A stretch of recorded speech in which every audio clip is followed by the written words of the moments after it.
ಪೇರಿಯಾಪಟ್ಟಣ ತಾಲೂಕಿನ ಹಿಟ್ನೆ ಹೆಪ್ಪಾಗಿಲು ಗ್ರಾಮದಲ್ಲಿ ಚೈತನ್ಯ ಗ್ರಾಮೀಣ ಅಭಿವೃದ್ಧಿ ಸಂಸ್ಥೆ ವತಿಯಿಂದ ಕರ್ನಾಟಕ ರಾಜ್ಯ ಏಡ್ಸ್ ನಿಯಂತ್ರಣ ಸೊಸೈಟಿ ಮತ್ತು ಜಿಲ್ಲಾ ಏಡ್ಸ್ ನಿಯಂತ್ರಣ ಮತ್ತು ಪ್ರತಿಬಂಧಕ ಘಟಕ ವತಿಯಿಂದ ಆರೋಗ್ಯ ತಪಾಸಣಾ ಶಿಬಿರ ಏರ್ಪಡಿಸಲಾಗಿತ್ತು. ಗ್ರಾಮ ಪಂಚಾಯಿತಿ ಅಧ್ಯಕ್ಷರಾದ ಸೇಗೂರು ವಿಜಯಕುಮಾರ್ ಉದ್ಘಾಟಿಸಿದರು.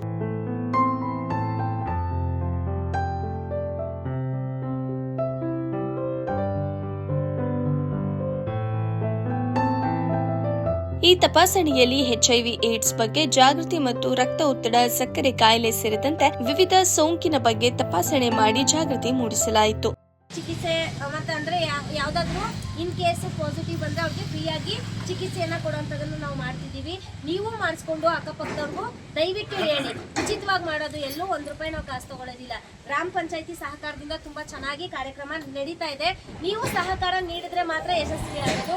ದಯವಿಟ್ಟು ನೀವು ಮಾಡಿಸ್ಕೊಂಡು ಅಕ್ಕಪಕ್ಕದವ್ರಿಗೂ ತಿಳಿಸಿ. ಯಾರು ಮನೆಯಲ್ಲಿ ವಯಸ್ಸಾಗಿರೋರು ಮಾತ್ರ ನೋಡ್ಬೇಡಿ, ಯೂತ್ನು ಕಳಿಸಿ. ಎಲ್ಲರಿಗೂ ಈಗ 22 ವರ್ಷ 23 ವರ್ಷಕ್ಕೆಲ್ಲ ಬಿಪಿ ಬರ್ತಿದೆ, ಶುಗರ್ ಬರ್ತಿದೆ, ಹಾರ್ಟ್ ಅಟ್ಯಾಕ್ ಆಗ್ತಿದೆ. ಕೇರ್ಲೆಸ್ ಮಾಡಬೇಡಿ. ಮತ್ತೆ HIV ಪರೀಕ್ಷೆ ಹೊರಗಡೆ ಹೋಗಿ ಮಾಡಿಸಿದ್ರೆ ನಿಮಗೆ ತುಂಬಾ ಕಾಸ್ಟ್ಲಿ ಆಗುತ್ತೆ. ಸಿಫಿಲಿಸ್ ಪರೀಕ್ಷೆ ಕೂಡ ನಮಗೆ ಉಚಿತವಾಗಿ ಮಾಡಿಸ್ಕೊಡ್ತೀವಿ. ದಯವಿಟ್ಟು ನೀವು ಮಾಡಿಸ್ಕೊಂಡು ಇದ್ರ ಉಪಯೋಗವನ್ನ ಬೇರೆಯವ್ರಿಗೂ ನೀವು ತಿಳಿಸಿ. ಈ ಸಂದರ್ಭದಲ್ಲಿ ಗ್ರಾಮ ಪಂಚಾಯಿತಿ ಮಾಜಿ ಅಧ್ಯಕ್ಷರಾದ HP ಅನಿಲ್ ಕುಮಾರ್, ಪ್ರಾಥಮಿಕ ಆರೋಗ್ಯ ಕೇಂದ್ರದ ವೈದ್ಯಾಧಿಕಾರಿ ಡಾ ಮಾನಸ, ಗ್ರಾಮ ಪಂಚಾಯಿತಿ ಕಾರ್ಯದರ್ಶಿ ಮಂಜುನಾಥ್, ಸಿಬ್ಬಂದಿಗಳಾದ ನಸ್ಮಾ ಬಾನು, ಹೊನ್ನಮ್ಮ, ಗ್ರಾಮದ ಮುಖಂಡರಾದ ಬಸಪ್ಪ, ರಂಗಪ್ಪ ಸೇರಿದಂತೆ ಉಪಸ್ಥಿತರಿದ್ದರು.